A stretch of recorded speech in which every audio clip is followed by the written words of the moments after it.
Welcome to Fast Track Gains. I'm here to help you accelerate your gains. And the topic of today is Achilles heel, the connective tissue part 2. How to preserve your connective tissues. So in part 1, we have established that the connective tissue is literally the Achilles heel in your weight training program, as they grow very slowly in comparison to muscle growth, and if they cannot keep up with the extra load from stronger muscles, injuries are waiting to happen and you will lose all your gains. In this part 2, I will present my recommendations on how to preserve the connective tissue from different angles. In total, there are 5. Now, caveat. These recommendations may not be all applicable to beginners. As a beginner, your connective tissue is relatively fresh for you to not worry so much about wear and tear, and your muscles are not strong enough to pose a threat to your connective tissues.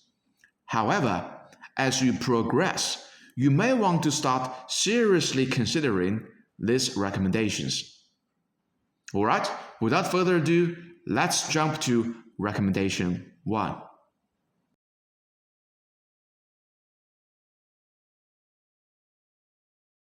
Yes, I know collagen is not a complete protein. It lacks tryptophan. And yes, it does not help you build muscle as much as whey protein. And yes, I know gym bros don't care so much about smooth hair and shiny skins like females. I'm not being a sexist. I definitely want some smooth hair and shiny skins to make up for this ugly face. I admit, all above are excellent points against supplementing collagen. But hold on, what are joints, tendons, and ligaments mostly made of?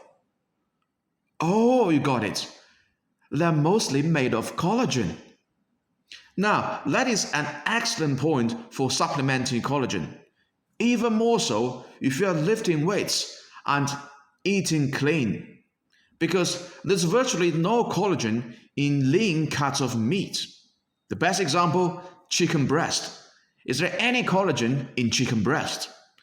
So, you are simultaneously removing the raw material away from your connective tissue, the collagen, and demanding them to work harder by lifting heavier weights. Where's the logic in that? No logic whatsoever. Check out this video from Mark Sisson, Mark's Daily Apple, Talking Collagen with Mark Sisson. We're talking about tendons and ligaments and other connective tissue and cartilage and joint tissue and skin, hair, and nails, and even bones to a certain extent. So much of your body relies on this collagen matrix as a structure, as a support system. In the event that you don't get enough of it, you start to break down. And as you get older, we break down even more if we don't get enough of this collagen replacement in our diet.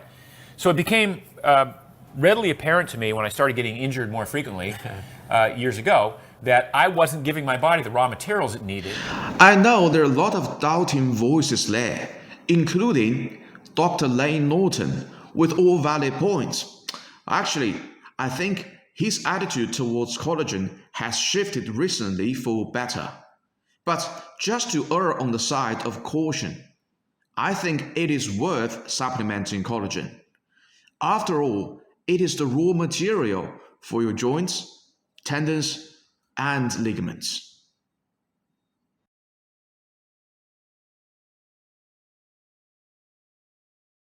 If you refer to my previous video, free weights versus cables versus machines, inherent strength and weakness, you will know more in depth about the pros and cons of each category. But just in the scope of connective tissue preservation, cables are undoubtedly the star of the show.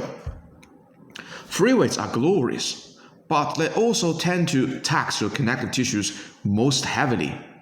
Because at a certain point of so many movements, your joints are going to suddenly receive a lot of extra load, as the tension imposed by the gravity is not constant.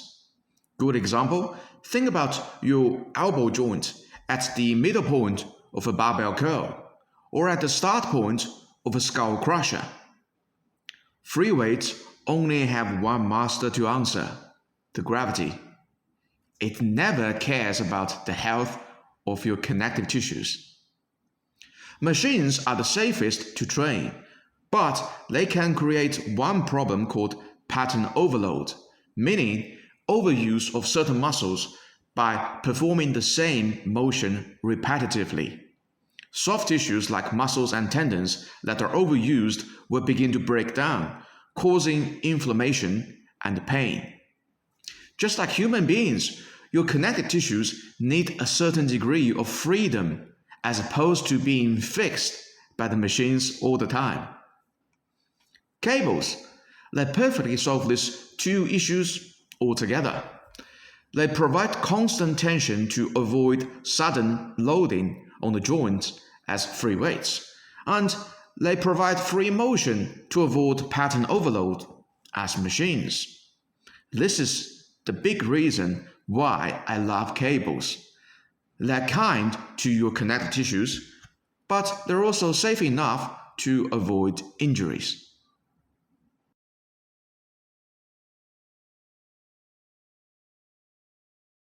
Look, I'm not against lockouts. Every joint in your body is designed for locking out. And if your joint feels fine locking out, then no worries, just go ahead and do it. But it is undeniable when you lock out, a lot of tension will be shifted from the muscles to the joints. For example, your elbows in bench pressing, or in shoulder pressing, or your knees when you squat. If you stay in the lockout position for too long, I guess you are training your connective tissues instead of muscles. And is that really your training goal? Training your connective tissues? I thought you want to train your muscles to get them big and strong, right? So, please, if that's your goal, let your muscles take on the challenge by themselves until they need some help from the joints when they're fatigued. So, if you want to preserve your joints, go to near lockout instead of full lockout at first few reps when your muscles are still fresh and not overwhelmed by lactic acid. And as the reps continue and continue and continue, and your muscles are fatigued and fatigued and fatigued and crying for assistance, then you call on the help of your joints by locking out to share the load and give your muscles a brief moment to rest and have the ability to do a few more reps. By not staying in lockout position, you can keep this constant tension on the target muscle, which is a concept brought up so many times by various famous bodybuilding icons like Jay Cutler himself, Phil Heath, Tony Pearson, and even the most famous bodybuilding coach, Hani Rambot.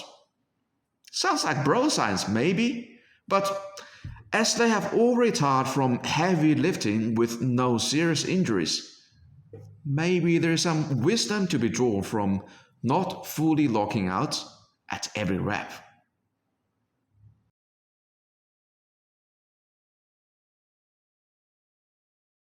Exercise sequencing is a brilliant notion brought by, rest in peace, the great John Meadows. In brief, this notion means how you sequence your exercises can have a huge impact on your connective tissues. John Meadows recommended that you start a body part training with some mild joint-friendly exercises to warm up the joints and your muscles. Tricep cable pushdowns, for example, and then you move to some heavy compound exercises to make the muscles work really hard, like dips or close grip bench press. And when the muscles are full of blood and they are pumped, then you finally progress to stretch loaded exercises like skull crushers or overhead extensions. Exercise sequencing is such a brilliant notion that I have benefited so much from it. But here, I would like to shamelessly use a car analogy to explain the notion of this exercise sequencing. And Let's dream big this time. Imagine that you have a Porsche 718 Cayman GT4 RS, arguably the best straight six in the whole world, and you are driving this beautiful beast on track. What would you do logically?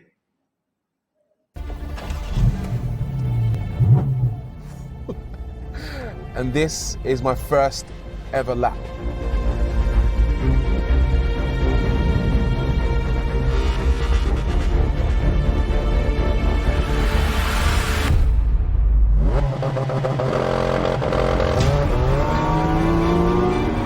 And here we go. Well, supposing you love this car but you still want to exploit the full potential of this beautiful beast, you would turn on the engine, put it into normal mode, drive it gently for a few rounds until the tires are warm, the engine oil temperature is up, and all systems are properly lubricated. And then you want to switch to sport mode. Do a few rounds of hard acceleration and hard braking to test out the car's true capability. Then once you get to know the true handling of this car, you want to switch to ESC off. Now you can really have all the fun in the world and do the most wicked drifting on track. In relation to exercise sequencing, joint-friendly isolation exercises are normal mode. Heavy loading compound exercises are sport mode. And loaded stretched exercises are, you guess it, ESC off. Would you do a 0 to 100 launch the moment you cold start the car? Hell no, that would be so harsh on the car.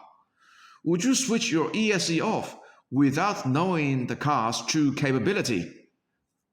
Hell no, you can crash into anything the moment the car loses control. If you would not do such foolish things to a car, it should make sense to you that you would not do such foolish things to your own body.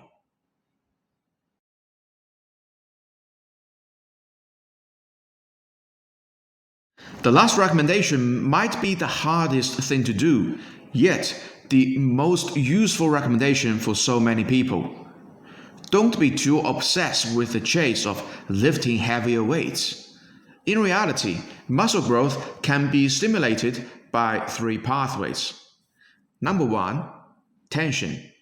Number 2, metabolites. And number 3, cell swelling, also known as the pump. While tension, meaning the weight, is the biggest stimulus out of 3 pathways, it is not the only way to grow muscle. In fact, maximum tension, meaning 1 to 3 reps per set, is not even ideal for muscle growth because the stimulus is just too transient. Heavier weights will undoubtedly tax your connective tissues much more. So, if you are not a power lifter, it will be wise to follow the traditional hypertrophy rep ranges like 5 to 10, 10 to 20, or even 20 to 30. You can dramatically reduce the stress of your connective tissues. And actually, why not check the best video lecture of rep ranges presented by Dr. Mike Israetel on Renaissance periodization, in which he particularly mentioned that high reps, meaning reps higher than 20 per sets, can really alleviate the stress on your joints.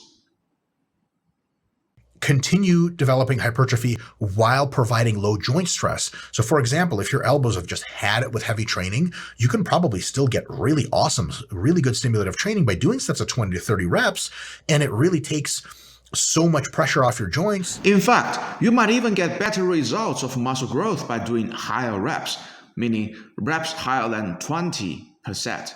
But that's for the discussion of another video. Alright, that wraps up the 5 recommendations on how to preserve your connective tissues. What do you think?